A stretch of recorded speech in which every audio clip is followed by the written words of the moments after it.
fall is upon us. It is the Panther Pulse, the first playoff edition of the Panther Pulse, coming off of a 10-7 victory over Homewood last Thursday night.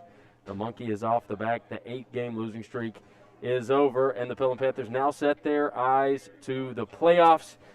Good evening, everybody. Justin Foster here with Caleb Turrentine. And Caleb, it wasn't always pretty, but you'll take a W however you can get it. Your thoughts on that game? Yeah, it seemed to be the theme of the season. Just another one-possession game, and you got the job done. It feels good to take a little bit of momentum into the playoffs, and you got a winning streak too, and a road winning streak at that. You got to be feeling pretty good about it. You love where you're at going into the playoffs, and we will jump into that very shortly with Coach Causey. First, want to preview what is going to be a very busy show. We, as always, have some key players here to talk about Homewood and preview Friday's game. We chat with our theater department. They have a show. They started last Thursday. They have 2 more shows this week. They stop by. The golf team stops by. We've got tennis for you, and then we preview the big game against McGill-Tulane. But no time to waste, and we welcome, as always, Coach Tom Causey. Coach, how you doing today? Doing good. And, want to jump right into the Homewood game. Knockdown, drag-out, old school. It felt like I was watching the Tommy Tuberville coached Auburn team back in the day. Kind of reminded me of the 3-2 Mississippi State win from probably 15 years ago now. But 10-7, your thoughts on team's performance and getting that victory over Homewood? Well, first of all, let me talk about our defense, man. What an unbelievable performance all night long. They pitched a shutout for 3.5 quarters, and I couldn't be more proud of them. They created turnovers, gave us opportunities, and played hard from start to finish, and did a really good job because the game plan changed a little, not knowing whether their starter was going to play. And so I'm really proud of our defensive coaches and defensive players for the way they played all night long. It was unbelievable. Offensively, we knew it was going to be a struggle. If you when you watch film on Homewood, and I think I talked to you guys about it last week, but they're so sound on defense. They don't make a lot of mistakes. They make you earn your way down the field. And when that field shortens, they get really, really good. And they did that. And you asked me last week about playing a team like that going into the playoffs, and I thought it was a great opportunity for us. And I still believe that. And it was a physical football game. It was tight. It really was tight, but the score obviously 10-7. But I never felt threatened. Our defense, the way they were playing, I felt like offensively we were going 6 or 7 plays. The first drive was 10 plays and burn off about 7.5 minutes. And even you want to score touchdowns there, but we got points, which I thought was big. And then there's some drives we didn't score on that we were eating up 4.5, 5 minutes at a time. Even the last drive we had the ball down there, we go for it on 4th and about 3 right there on our end of the field. And at that point, every coach on our staff agreed that we should go for that. And our offense did a heck of a job. Gabe pops a long run. But you want to score there and make it, put it out of reach, obviously. But if you're going to turn it over, you turn it over on their 1-yard line and them have to drive the thing the length of the field. You talk about the defense. They've continued to gain steam, throughout this second half of the season. What do you attribute that to? Is it a personnel thing, chemistry, coaching, all the above? Well, I think it's all the above. I think the defense is such a one of our kids were talking about it today, defense is crazy. I said it's crazy because you got to fit. Everything's got to fit. If you get one guy in a position, the football will find it. And, that's tough. And we've played some really good offenses this year, so – throughout the year, I think our defense has done a better job each and every week of fitting. And they're going to have to do it this week, too. I know we'll talk about McGill here in a minute, but they're going to be challenged big time Friday night with a great player. But I think it's reps. I think it's reps. We've had some injuries on that side of the ball. The guys we've had to replace them. Guys like Cody Beathers, Markel Bell have stepped up huge. And Jalen Tate's grown all year long, gotten better all year long. And Jamal Miles at the other corner, which, sometimes you get frustrated because they're not throwing it to your side as much. But when they do, he's ready to go. And you have to be on your toes the entire time. And our entire front, our D-line played extremely well. You go look at the stats and you say, well, they didn't have a lot of tackles. As I watched it, I knew we were going to be okay because they were having to double our guys, and there was 5 or 6 guys blocking 3, and our backers were able to run free all night long, and credit them, they made tackles in space.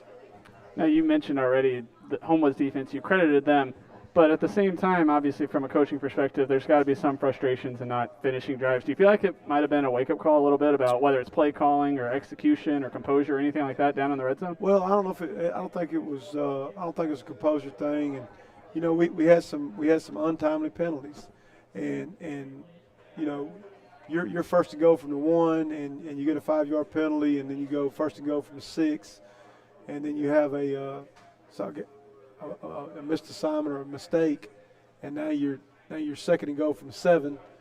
Well, it kind of snowballs on you, and it's high school football, and we always want to reevaluate everything we do, but I just think it was untimely penalties that got us right there, both drives. Once was a mistake that we didn't line up properly, and we had 5 in the backfield on a touchdown play. They ended up kicking the field goal, and we had the legal procedure down there going in on the second time we're in the red zone, and you take 3 points off the board, put 14 on. It's 21-7 right there, but we're not can't second guess that. The one thing I will never second guess is our kids' effort. And we talked to them about it at halftime. Hey, we're not playing clean. Offensively, we're just not playing clean, but you're playing really, really hard. If you keep doing that, good things are going to happen. And lo and behold, the first play of the third quarter, we have a 68-yard run there. Unbelievable effort by Trey Corkill to get him loose, block. And then the entire offensive line did their job. And Darius Copeland came from across the field to block the last man inside the 5 to get him in the end zone, and did not get a block in the back penalty, and Gabe, to his credit, saw Darius slow down enough to let Darius get and turn into the lead for him and put it in. And I don't think you overthink those things. You're playing against a really good defense that causes some of that to happen. Mm-hmm. And we'll see those kind of defense from this point forward, and you hope that you learn from those and you don't create the same mistakes again. We saw 3 different quarterbacks from Homewood. Mm-hmm. Was that something we were prepared for, or is that something we kind of did in desperation? No, we weren't sure if 13 was going to play or not, and he had a high ankle sprain, and we kind of felt like we would see him at some point because in their minds they had to win that game to go in. We felt like we were going to see everything they had, and their backup struggled early. We picked him twice, and then the guy they brought in there was. He came in like a gunslinger, man. He was slinging all over the place and did a really good job. And then 13 came in that last drive because they felt like they needed him to get the ball in the end zone. And actually, I was kind of glad to see him, not because he was one-dimensional. He wasn't going to run. And so now we can get into coverage. We can rush 3, and that's exactly what our defensive coaches did a fantastic job, and our players did of executing. So you responded to him coming in. I felt like everyone else, especially me watching from home, I was like, why are they making a quarterback change here? They just drove 50 yards and they made the change, but y'all were on top of it right away. Yeah, and right there they run the field goal team out, and the play clock's running down. And I'm gonna ice him, and they call timeout. They run their offense back out. Well, we had to call a timeout to get the right personnel on the field, and our coaches did a really good job of doing that, man, because there was a lot of change right there. A lot of indecision on Homewood's part, and we had to match them. And our coaches did a really good job. Our players did a good job being alert on the sideline and matching it. Of course, Jalen made the play right there at the end of the game, and you kneel it out and go on home. Gabe Gamble had one of his best statistical games of this season in a game when the passing wasn't really clicking. Yep. How big was he in this game? Well, and the weather didn't lend to a whole lot of throwing, and it felt like every time we needed to throw the ball, we were into the wind. And you're like, good night. Every time and then the rain in your face. And anyway, our offensive line and Gabe had to have a big game. And both of those groups did, Gabe always runs extremely hard, but we kind of put the saddle on his back Thursday night, and he carried us. And credit our offensive line for doing the job they did to get him free. And a lot of times Gabe was getting those extra 2 yards. Go back and watch film on Friday morning, and it was amazing where he finished runs where he had a 3-yard run, and his pad level and his body lane got us 2 more. And you don't really notice that a lot right then until you start looking at good night. We moved the chains a lot by 1.5 feet, 2 yards, or 1.5 feet, 2 feet. And that's that extra effort stuff to finish runs going forward. I coached a great back in Demopolis that did that every time. Never saw him go backwards. He always finished runs. When he got to everything he could get, he would literally dive belly first towards the sticks, and you picking up another 2 feet, 3 feet right there, and you don't think much about that until the end of the night, so Gabe did a lot of that Friday night on his own. Now, you mentioned the wind already, throwing into the wind. It was a misty, kind of a colder night. It could get colder, obviously, sure. But is there something to playing in that already, kind of having that under your belt? Yeah, I think it is. I know on the coast down there, the humidity sometimes will get high and the ball gets wet. I don't think I've ever played a playoff game in Mobile County or Baldwin County where it wasn't damp. And so those guys they should be fairly used to that. But our guys have played the last 2 games in that kind of damp ball, damp air, high humidity.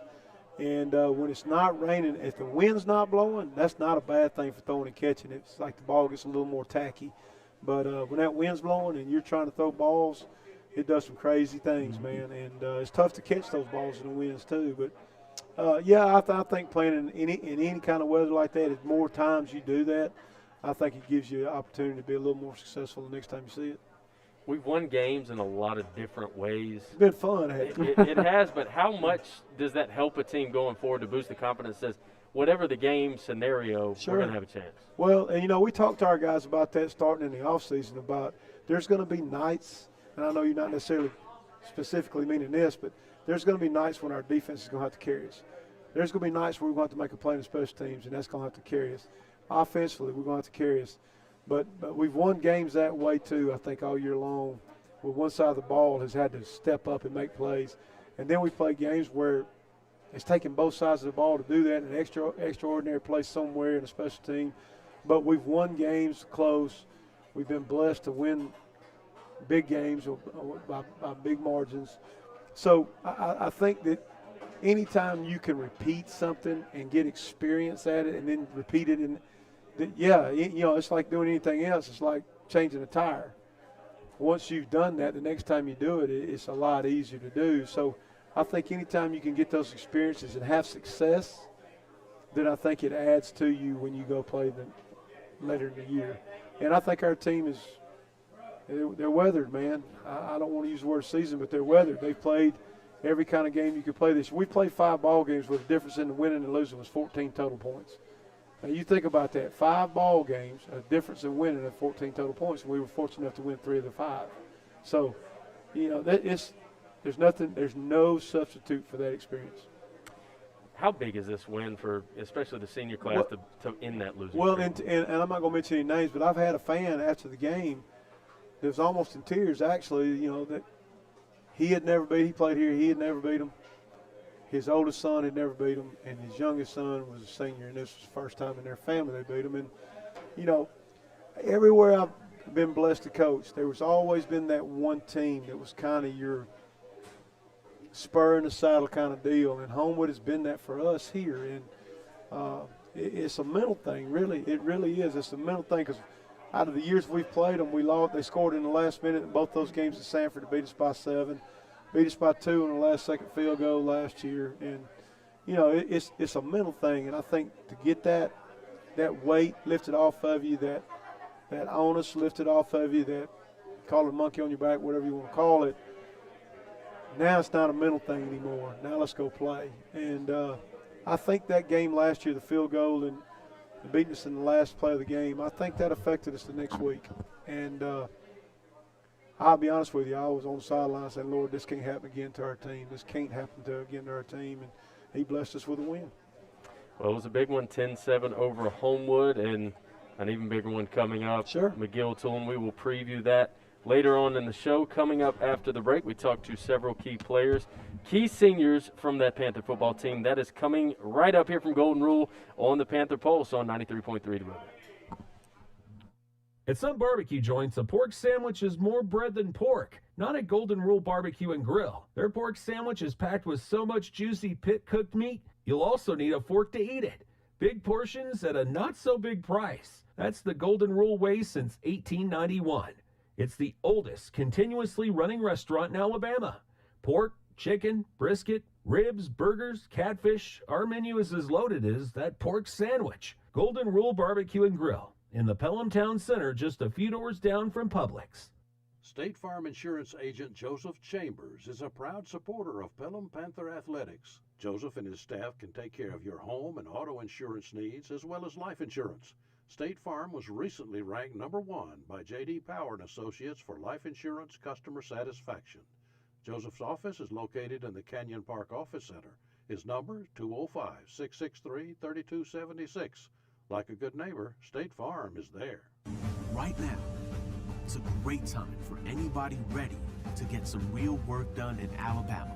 Whether you're somebody who needs to hire, somebody who wants to get hired, or a student who wants to know how to prepare to get hired, there's a new unified force for your success and a brighter future. It's time to get to work, Alabama. Alabama works. Sponsored by Alabama Works, the ABA, and this station. Visit alabamaworks.com. And welcome back to the Panther Pulse here from Golden Rule Barbecue and Grill. We welcome in now Johnny Penna, Isaac Cruz. Guys, how we doing tonight? Good. Yeah. Great to have you with us. And, first we do want to just talk on that big win over the Homewood Patriots, 10-7. What did that mean to you guys? Well, after 8 years being losing to them, I felt like an accomplishment for Pelham football, the program we're in. Yeah, it was really good. Confidence booster going into playoffs, I mean, do you feel like there was an element of this not being quite a playoff game, but after last year losing, on that last-second field goal, was there sort of extra incentive to go into the playoffs with a good mindset coming off a win? Yeah, definitely. Yeah. Now, that was y'all's sixth one-possession game of this season. It's exciting for us to watch those close games. Does it wear on y'all? Are y'all getting tired of them? Well, when we're in the game, we don't keep track of time. Time goes instantly, so we don't really notice those types of things. But, yeah, definitely. Even though we're getting wins, they're not coming easy. So, it's important for us to not get, cocky, saying we've won 6 in a row, whatever. Just stay humble and keep going to work.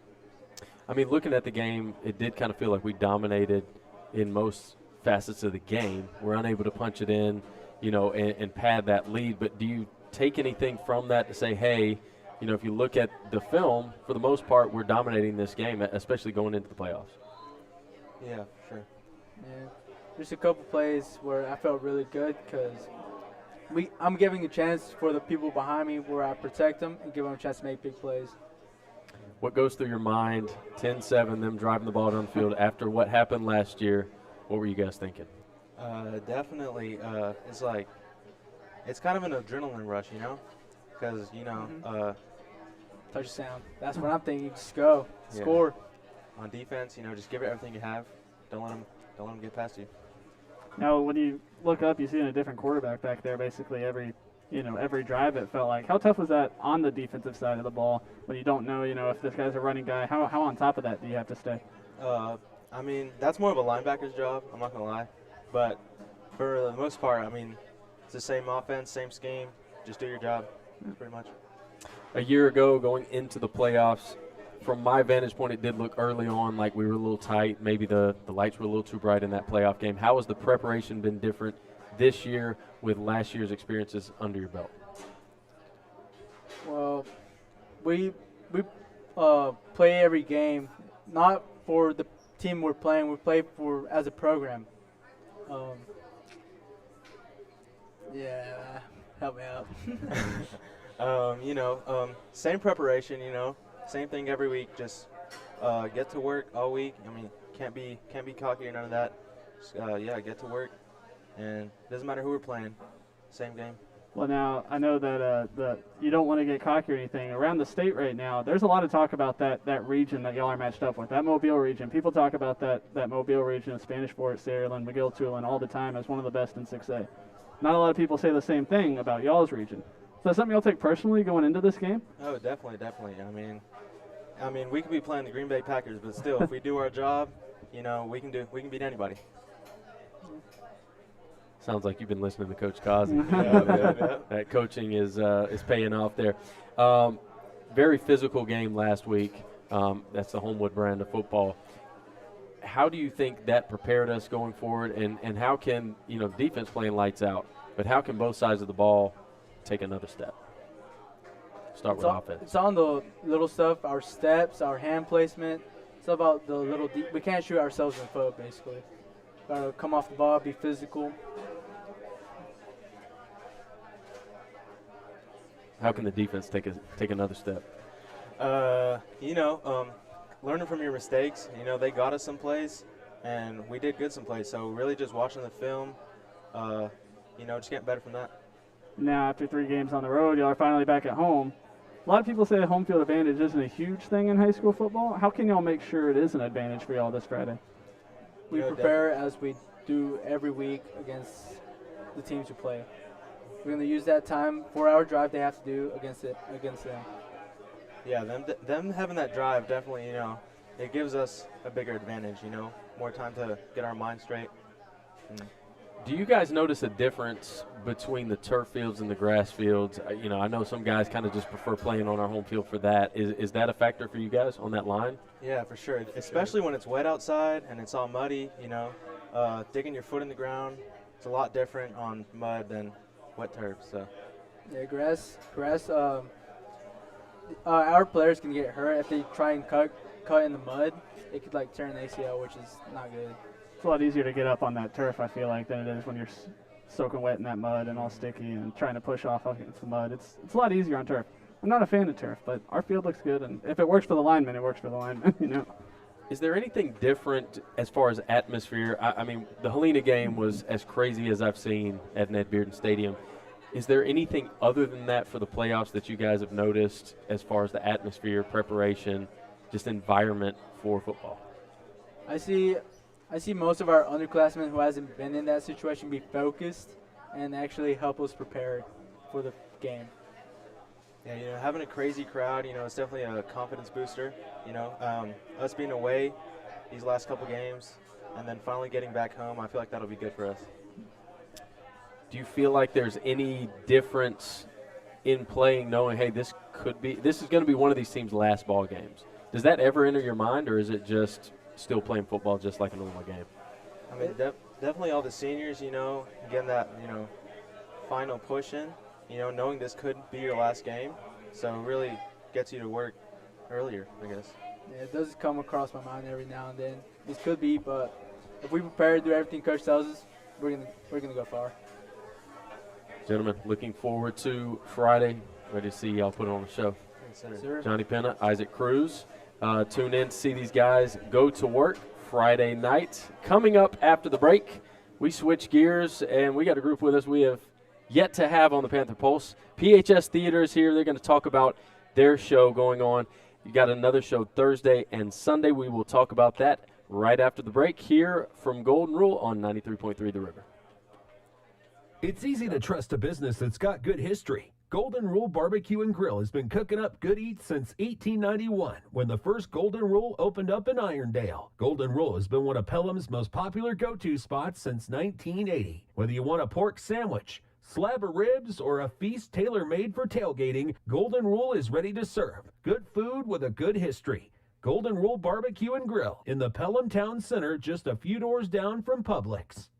Turn back the hands of time with an Alabama Bicentennial Passport as your traveling companion. Experience a living history when you explore nearly 300 destinations featured in the book. See the places and meet the legends whose stories shaped the nation. Learn more about the Passport and Alabama's bicentennial celebrations at alabama200.org. This message is sponsored by the Alabama Bicentennial Commission, Alabama Broadcasters Association, and this station. State Farm Insurance Agent Joseph Chambers is a proud supporter of Pelham Panther Athletics. Joseph and his staff can take care of your home and auto insurance needs as well as life insurance. State Farm was recently ranked #1 by J.D. Power and Associates for life insurance customer satisfaction. Joseph's office is located in the Canyon Park Office Center. His number, 205-663-3276. Like a good neighbor, State Farm is there.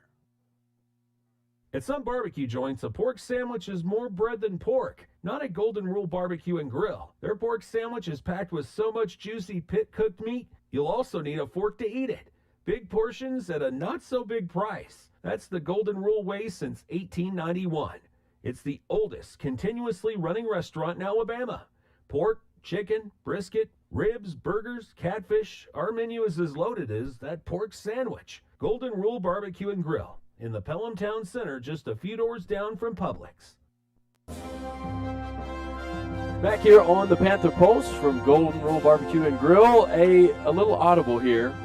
Still waiting for one of our theater folks to arrive, so we got golf with us here. So don't adjust your live stream, I guess not your dial. We got Jason Hartchuck, Aspen Godette, and Drake Hickox with us. Guys, how we doing tonight? Good. Doing great. How are you? Doing great. Great. Coach Hartchuck, we will start with you. Basketball guy like myself. That's right. We actually played against each other in high school. Back in the day, you played a little more than I did, but we won't get into that. But how does that approach of being kind of a hoops guy helped you coaching golf? Just everything. Team first, discipline, work ethic, 6 P's. I live and die by. My basketball coach taught me. So proper prior planning prevents painfully poor performance, and we can translate that onto the golf course. Last year was my first year. I've been at Pelham for a couple of years and wanted to get into coaching, and the opportunity presented itself. So felt like it was a good match, and I think we all had fun, laid the foundation, so to speak.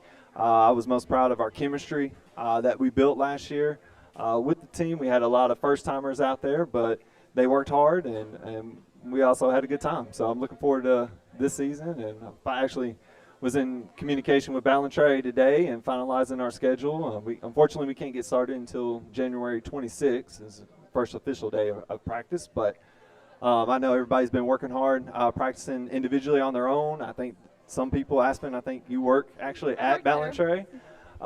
So that's good, but we're excited.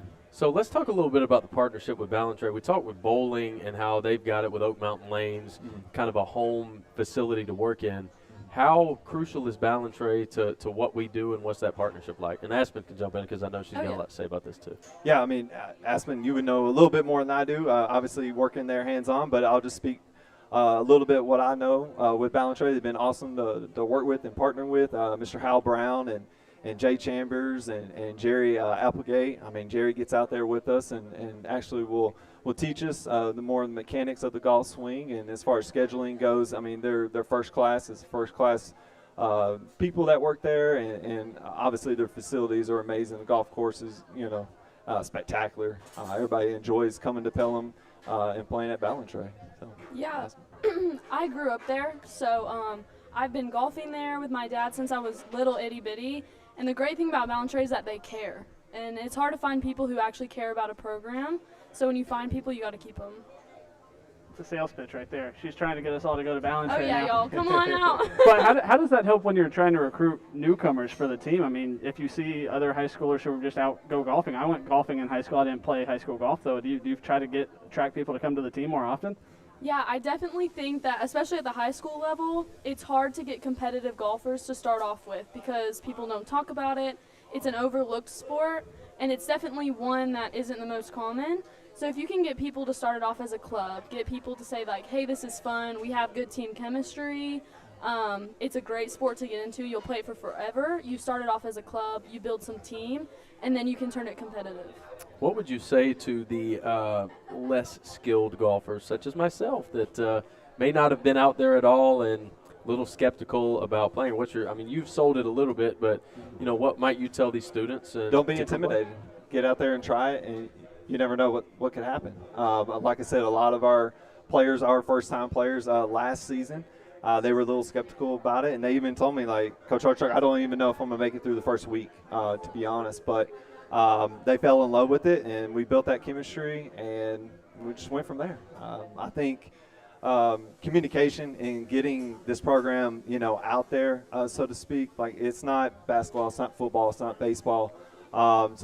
Everything's, important with communicating and getting, our program out there. It's important. I'm excited for what we have. I do think we have a special team, and I think sectionals this year, Aspen. Oh, I found yeah. out today is local at Timberline Golf Course in Calera, which is phenomenal for us. So we'll actually be playing there a couple times. But I know I'm kind of all over the place, but I'm really excited, if you can't tell, for this upcoming season. So. Yeah, no, I'm excited too. Sectionals at Timberline is going to be fun. It's the most common course that we play, and it's the hardest for me. So it's definitely going to be one I have to bring the game and practice for. And I asked specifically Aspen and Drake to be here tonight because of their leadership that they showed last season. Whether they think so or not, they were critical in the development of our first-year players, being out there and just showing them the ropes, so to speak. And I'm just proud of them and excited to see, where they lead this team for this upcoming season. Drake too. I want to get him here. I want to pass the headsets around. Actual players here. So, I do want to know kind of that it is different. It's not football. It's not basketball. It's not cheer. I know y'all are involved in other things.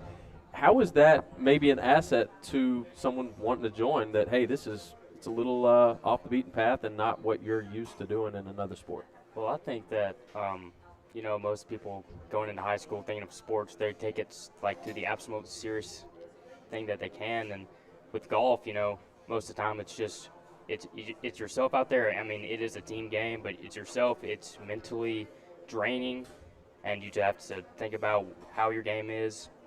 And to do that, it helps the whole team. So to get people just to think about mentally not having to accumulate to the whole team, which happens if you just mentally just play your best game, then that helps the whole team. So. How are you able to lead in a sport that's so individual and mental and inward? By setting an example. Any of the players, everybody, mostly everybody, except for I think it was just you. Everyone was first year playing last year. And I've been in the program for 4 years now. Right. Yeah. And everyone else was first-year comers. So, but myself, I've been playing before. I just hadn't been a part of the team. But I think just helping other people with certain little critical things with their swing and things like that, that's the way that you can lead the team. So one thing I hear all the time about other sports is coaches wanting to get their players and their athletes to actually watch the sport they're competing in. It'll make you better, higher IQ. Right.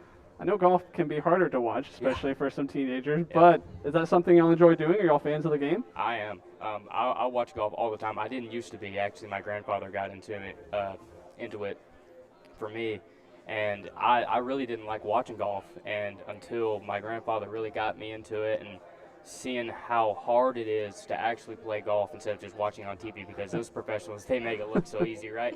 But when actually you go onto the course and start playing, and you figure out how hard it is, that makes it more fun to watch just because it's so hard. And to me, it's honestly the hardest sport in the world. So I think that's what makes it so fun to watch. What are you guys most looking forward to for this season? I'm most looking forward to, I definitely think, like Drake was saying, it's an individual thing. So there is no one to lean back on, especially if you're in a tournament. It's all you and your game and your heart. So I'm most looking forward to improving my mental game, because if you have the logistics down and you have all the technique, if you're not there mentally where you should be, you're not going to be there at all. I'm just looking forward to some of the matches and some of the things that happen after being with the team. I think some of the most fun times is having practice and doing stuff on the range and just practicing as a team, seeing everybody get better, I think is what I'm looking most forward to. Is there a way people can come out and support? I know some of these tournaments are, kind of closed off. How can people support what you guys are doing? Well, last year it was kind of closed off because of COVID. They were only allowing some people on. With it being a golf course, some people had to walk, and nobody really wants to do that. But you can come in, and some people can get golf carts and kind of ride around. You kind of have to stay quiet while everyone's hitting, but. If anyone wants to come out and support us, that'd be great. It really helps the team. So, guys, thanks so much for joining us. We look forward to January 26th. January 26th, we're getting started. Hey, thanks for coming, and we look forward to it. All right, thank you. Coming up after this, we switch gears to tennis. Coach Fordham is here, as well as Emily Woodall. That is coming up right after this from Golden Rule on 93.3 The River. State Farm Insurance Agent Joseph Chambers is a proud supporter of Pelham Panther Athletics. Joseph and his staff can take care of your home and auto insurance needs as well as life insurance. State Farm was recently ranked #1 by J.D. Power and Associates for life insurance customer satisfaction.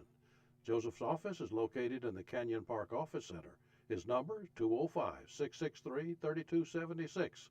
Like a good neighbor, State Farm is there. It's easy to trust a business that's got good history. Golden Rule Barbecue and Grill has been cooking up good eats since 1891, when the first Golden Rule opened up in Irondale. Golden Rule has been one of Pelham's most popular go-to spots since 1980. Whether you want a pork sandwich, slab of ribs, or a feast tailor-made for tailgating, Golden Rule is ready to serve. Good food with a good history. Golden Rule Barbecue and Grill in the Pelham Town Center, just a few doors down from Publix. If you're experiencing a temporary financial hardship and are struggling to pay your mortgage, we may be able to help you keep your home. Hardest Hit Alabama is a federally funded foreclosure prevention program. If you qualify, Hardest Hit Alabama can pay your mortgage payments on your behalf or provide other forms of assistance. We've helped thousands of Alabama homeowners, and we may be able to help you. Visit hardesthitalabama.com to learn more. Brought to you by Hardest Hit Alabama, the Alabama Broadcasters Association, and this station. Back here from Golden Rule Barbecue and Grill as the Panther Pulse marches along. Joining us now, Coach Nathan Fordham, Emily Woodall, representing our tennis program. Guys, how you doing? Doing well. Great to have you with us now. Coach Fordham, I'll start with you. Kind of a contrast in styles from football and tennis. Talk us through that difference for you and your approach in coaching two vastly different sports. Well, in tennis, I pretty much let our pros kind of handle all that kind of aspect of teaching mechanics and the technique of it. I feel my role is to orchestrate and administrate and put the teams together, get us where we need to go, and order cloth and handle money and that kind of thing. Yeah, so how crucial is it to have a place like the Racket Club here? And I mean, tennis is pretty big here in Pelham. It's not just the Racket Club. I know over at the park had good courts I used to use all the time. It's popular here. How much better does that, or easier does that make your job? Oh, it makes it a ton easier.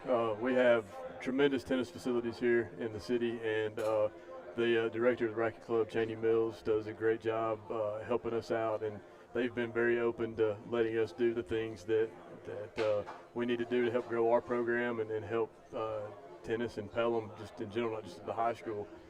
We play all of our matches at the tennis center, but we do play some matches and some tournaments over at the Racket Club as well, and they've been great for the last several years. To when we need it, they open up the facility to us and let us go. Well, I know the Frostbite Invitational is kind of that special tournament that we hang our hat on. Talk a little bit about that and how special that is to the program. Oh, it's huge. This will be the 4th year of the tournament, and it has grown every year. We do a different tournament than anybody else. We play an NCAA style team tournament. Any other tournament that people go to is going to be an individual tournament. So that differentiates us.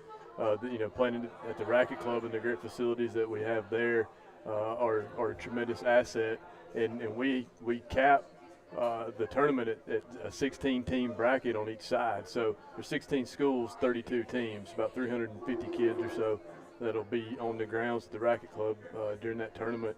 It has got to a point now where we're already about a quarter of the way booked for 2023. Wow. If we get teams from all over the state now are coming to this tournament and calling us over the last few weeks wanting to get in. I'm like, man, I'm sorry, we're booked. So what's that like from a player's perspective? What's that atmosphere like? I don't know. It's kind of very overwhelming, like just with the amount of people like that are included. It is fun though, like just to be a part of it and have the experience of being in a big tournament like that. Do you think that's going to sort of promote the program, make more people want to join the tennis team?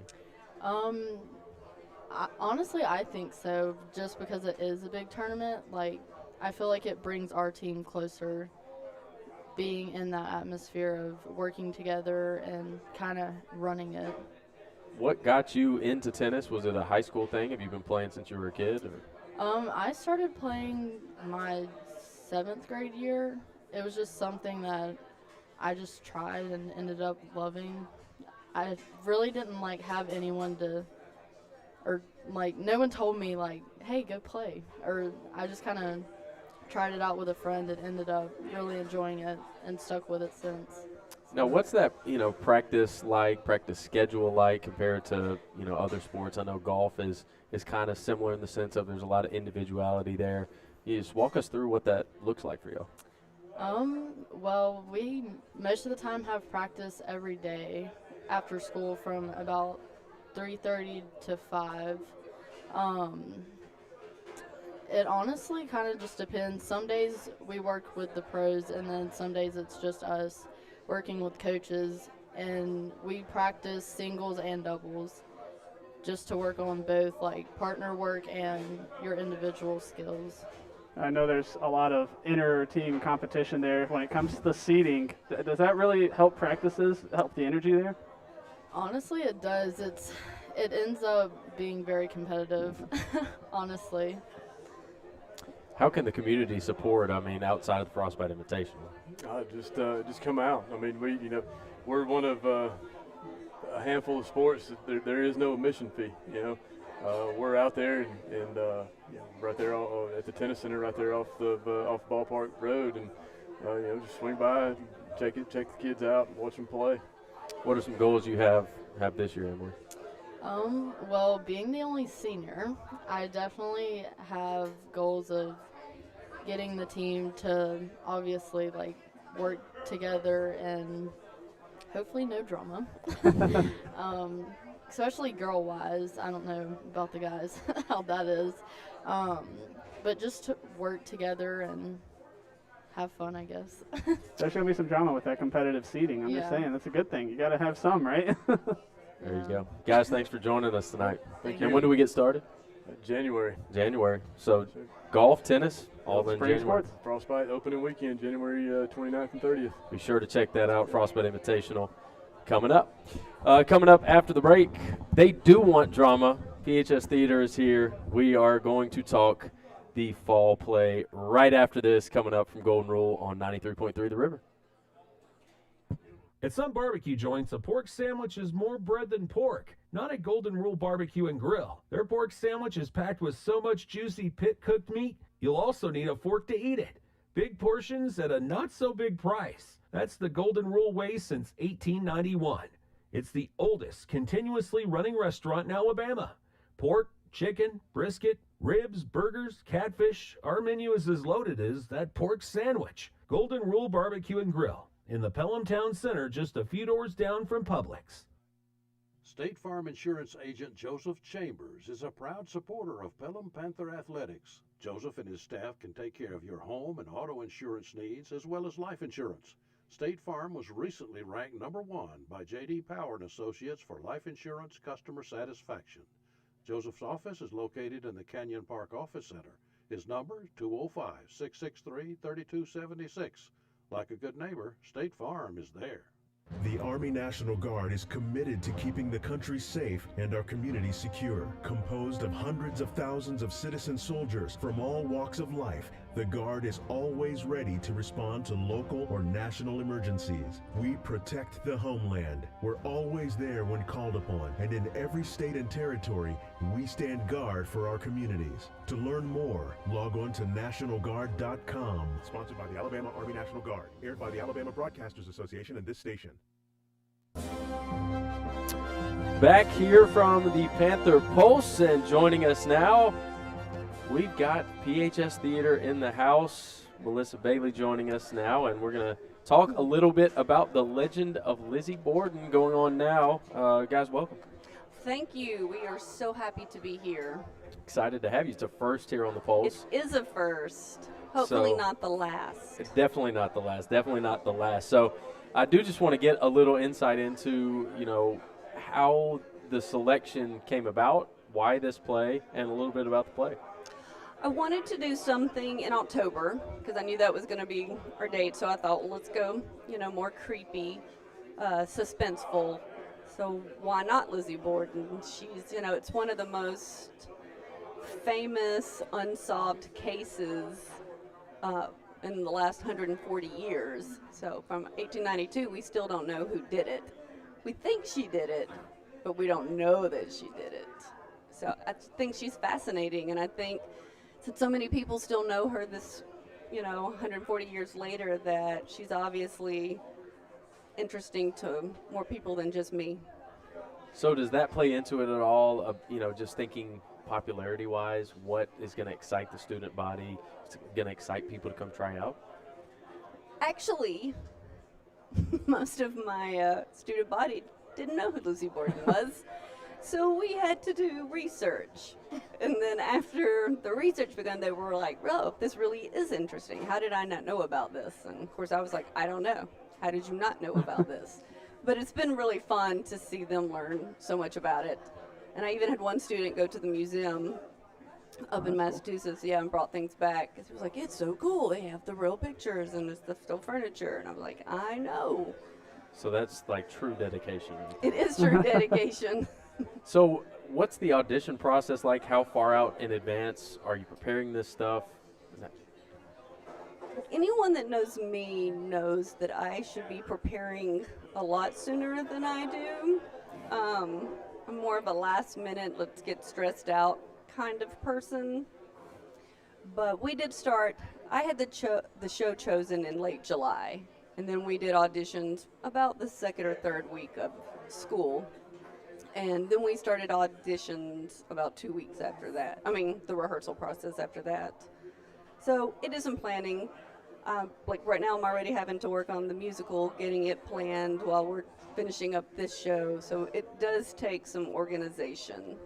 So the stress for that has already started, even with the stress for this still going on. It has. Just never ends. Yes, it has. So before we switch gears to two of our talent, I do want you to just go on and promote. I know we've had 2 performances. For people out there, when can they come see the show? What time, how much, all the details. Well, we still have 2 more shows, Thursday at 7 and Sunday at 2.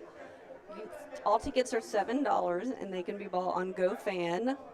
I think everyone's going to enjoy it. So far, our previous 2 performances have been well received, even from other teachers that did know Lizzie Borden, which once again surprised me. I've been getting texts like, I looked her up, I watched a documentary, and it really is interesting, so I think everyone will enjoy it. So I hope everyone will come out. Fantastic. Well, let's hear from some of our talent from the play. We now have Lauren and Cammie. How we doing, guys? What's up? I'm doing good. So tell us about the roles that you guys are playing and maybe how you relate to it and why you enjoy these roles. Do you want to go first? You can go ahead. I'll let you go first. Okay. So the role that I'm playing is Lizzie, and she's a very interesting character. I mean, she's a killer because she kills her parents. But I've definitely enjoyed playing her because, whenever you play a serious character, it's, hard to get into their shoes of, okay, I'm not really a killer, but, I have to act like one. And I think going through the process of that and, understanding why she did what she did is very interesting. And I've really enjoyed the show, even though she is a killer, I found some similar interests in, things that I can relate to in her, some personality traits, because really, at the end of the day, the only thing she wanted was, a love for her family. So, yeah, I definitely understand that. How do you turn that switch, and what's that preparation like when, I've got to inhabit a killer? The main thing that I try to do is just separate myself from it as far as possible and just really, try and tap into what I would actually feel if I were in her situation. So whenever I go on stage, I have to take a couple seconds to okay, I'm not myself. I am a woman in the 1800s who is out to kill. So yeah. Do you watch anything to prepare yourself for that? I mean, do you like watching other actresses or any kind of plays that kind of help you? Well, I just really in general enjoy different actors and different types of plays and stuff, but the only thing that I would say help me prepare for it is shows directly related to whatever we're doing. So for example, there's a Lizzie Borden movie, and I watch that to help me understand the motives behind her. Right. Lauren, what about you? I'm playing Emma, which is Lizzie's sister, and I haven't really thought about what we have in common because I very much try to be Emma versus being me playing Emma. But I feel like we both have a very, at least in the second act for Emma, I feel like we both have a very mature kind of like personality. Yeah. So we've got the evening show. We have the matinee. What's the difference for you guys as far as energy, preparation, and maybe which do you prefer? I prefer evening shows for sure. Yeah. Because I, as an actor and in general, like draw in energy from other people, and matinees are at 2 o'clock, so people are still kind of like not as hyped up, not as excited. Well, I mean, like they're excited for the show, but they're not as like high energy. The lunch is settling. It's Yeah, yeah, yeah. nap time. Yeah. And so I feel like I struggle more to find energy in a matinee than I do in an evening show, because also I'm tired. Not only is the audience tired, I'm tired. So, yeah. I agree. How important is that lively crowd, and how do you guys feed off of that in your performance? I think it's very important. Like, I think it's really hard sometimes to have a show when you have like a dead audience, because, you know, you start to get into your character a little bit more when they're responding to you and they're laughing at your jokes, and, you know, it kind of reassures you on stage that you're doing a good job. So when you have just like a deadpan audience, you always start to question like, oh, are we doing a bad job or anything? But you just have to be confident in that you're doing a good production. Yeah, I really love to feel the audience's energy. Because, like, with matinee shows, like, the audience enjoys the show, but, like, they don't show it, so it's a lot harder to gauge how they're feeling. And I feel like as actors, we're very narcissistic and want to know what other people think about us. Imagine that. Yeah, of course. Well, you can see The Legend of Lizzie Borden Thursday at 7, Sunday at 2. Sunday at 2. Try to go Thursday, because Yeah. that's what they prefer. Yeah, of But course. go to both, and you can get the tickets There on you go. GoFans. Guys, thanks so much for joining. Thank you. Love to support what you guys do, and always a pleasure. Thank you so much. Thank you. First time, not the last. Coming up after this, we wrap things up on a busy evening. Coach Causey back with us to talk all things McGill-Tulans and all things playoffs. That's coming up right after this on 93.3 The River. State Farm Insurance agent Joseph Chambers is a proud supporter of Pelham Panther Athletics. Joseph and his staff can take care of your home and auto insurance needs as well as life insurance. State Farm was recently ranked #1 by J.D. Power & Associates for life insurance customer satisfaction. Joseph's office is located in the Canyon Park Office Center. His number, 205-663-3276. Like a good neighbor, State Farm is there. It's easy to trust a business that's got good history. Golden Rule Barbecue and Grill has been cooking up good eats since 1891, when the first Golden Rule opened up in Irondale. Golden Rule has been one of Pelham's most popular go-to spots since 1980. Whether you want a pork sandwich, slab of ribs, or a feast tailor-made for tailgating, Golden Rule is ready to serve. Good food with a good history. Golden Rule Barbecue and Grill in the Pelham Town Center, just a few doors down from Publix. 9,997. No. Suppose Thomas Edison had given up. 998. But his failures only led him to the next idea. 9,999. Picture Times Square, dim, Las Vegas dark, your home black. Picture no electric light. 10,000.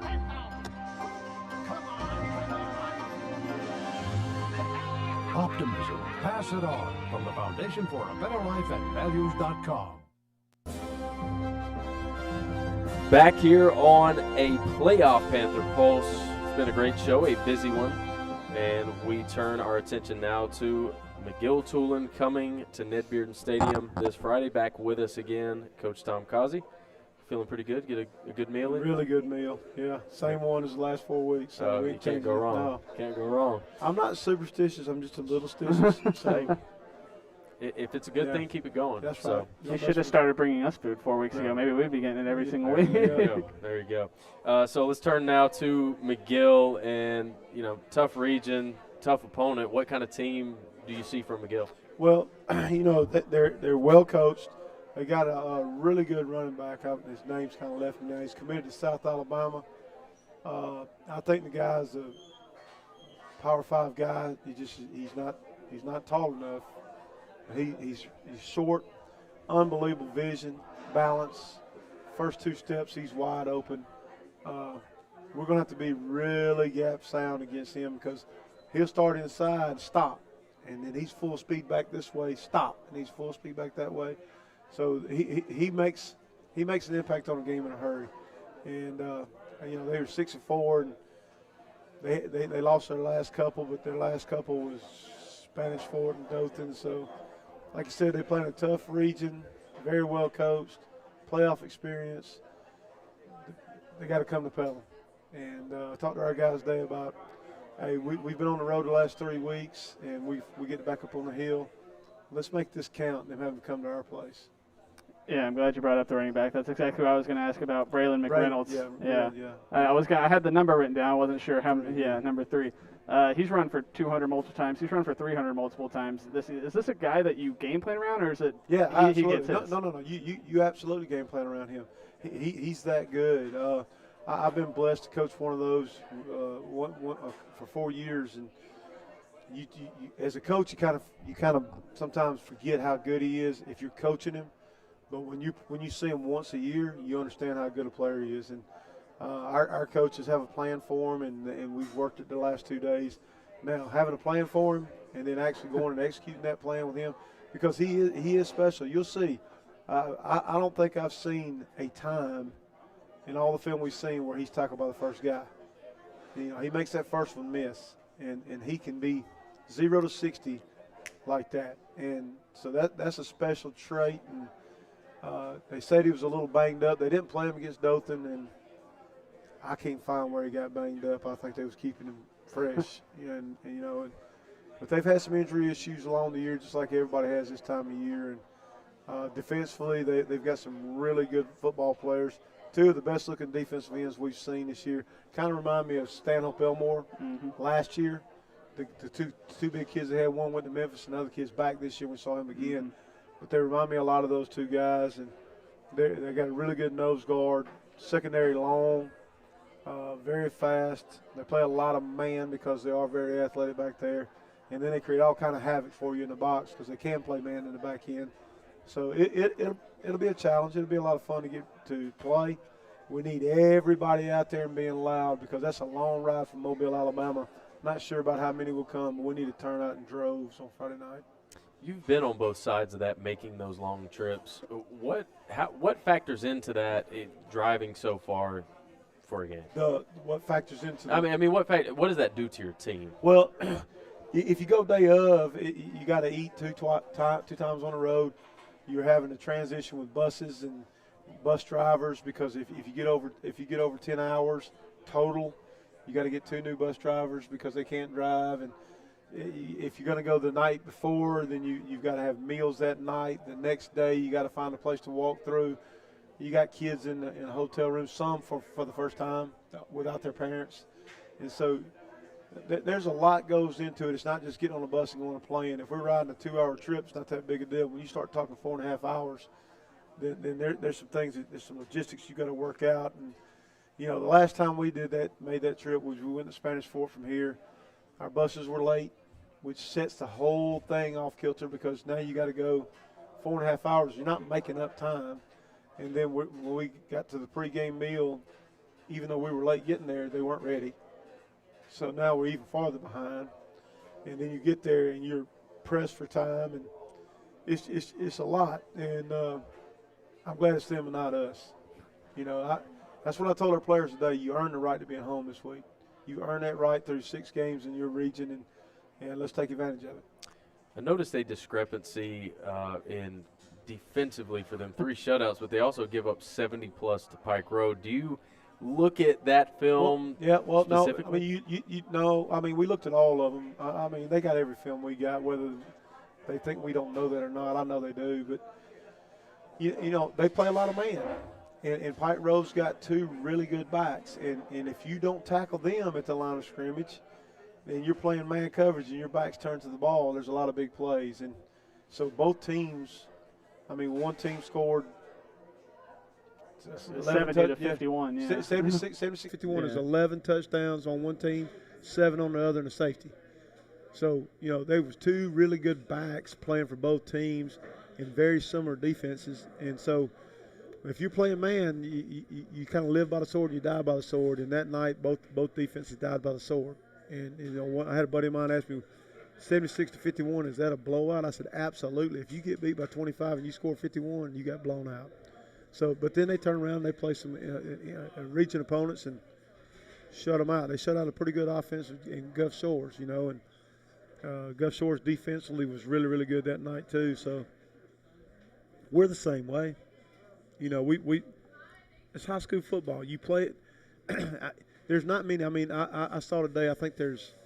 Y'all probably know this. I think in all 7 classifications, 6 or 8 or 10 undefeated teams. Yeah, there's not many, and there's 400 football playing schools in the state, and there's 10 made it through unscathed. It's high school football, man, and you have those nights when you do that, and so we're looking at who they're playing with, not their scores, and not. I don't think you can ever compare scores from games. If you do that, then you say, well, Ben Russell beat Smith Station beat Dothan beat McGill, we beat Ben Russell, well, we should beat McGill. Well, crap, that's 4 months apart, right? I saw one of those the other day where it had, I can't remember who, the Holy Cross beating Alabama because of the way that thing. It's a matter of who prepares the best this week, who shows up on Friday night and plays with the greatest effort in those 48 minutes. And if that's us, we'll be playing in the second round. If that's them, they'll be playing in the second round. Well, we look forward to it Friday night. Absolutely. Big one, come on out yes. to Ned Bearden Stadium. Yes. Come one, come all. Yes. Bring. Be loud. Be loud. Bring your friends. Bring your neighbors. Yep. Bring your neighbors. Bring them all. Yep. I'll be down the road. Sorry, I can't be there. Be there in spirit. That is it for us here tonight. We will be back here next Tuesday with the win. So, fingers crossed. Not going to say anything more than that. But that is all for us tonight. Coach, thanks as always. Hey, always a good time. I do it every week, but I want to thank 93.3 you guys, Golden Rule, for what they do for our school and our community, and what you guys do for our school and our community. This is a lot of good things that have happened here. We don't just talk about football, and I love the fact that we got all the athletics in. We got band in here. We got drama in here. And there's some good things going on in Pelham City Schools, and we really appreciate you guys exposing that and showing that to our surrounding area. Thank you so much for doing that. It's a Let's pleasure do it for to a few more showcase. weeks. Yep, Yes, sir. absolutely, man. Yes, sir. Again, want to thank our theater department for stopping by. Want to thank the golf team for stopping by, tennis, and our key players as well. Caleb, it's been a pleasure. Enjoyed it, man. I had some fun. I had plenty more questions. I could talk to Miguel We could do 2 more hours. Maybe do an all football show here next week or two. So. Our boss is over here probably kicking us off, though. So That is all for us here at Golden Rule. Want to thank Golden Rule. Also want to thank Joseph Chambers, your State Farm insurance agent, for all of the support of Pelham Panther Athletics. That is it for us here from Golden Rule. That is it for the Panther Pulse. We will see you Friday night at Ned Bearden Stadium. Kickoff 7 p.m. McGill-Tulane visits the Hill for Round 1 playoff action. You can catch it all here on 93.3. The River, getting a little tongue-tied there. We will be on at 6:50 to preview the game. Kickoff at 7. That is all for all of us here at 93.3. Good night, and go Panthers.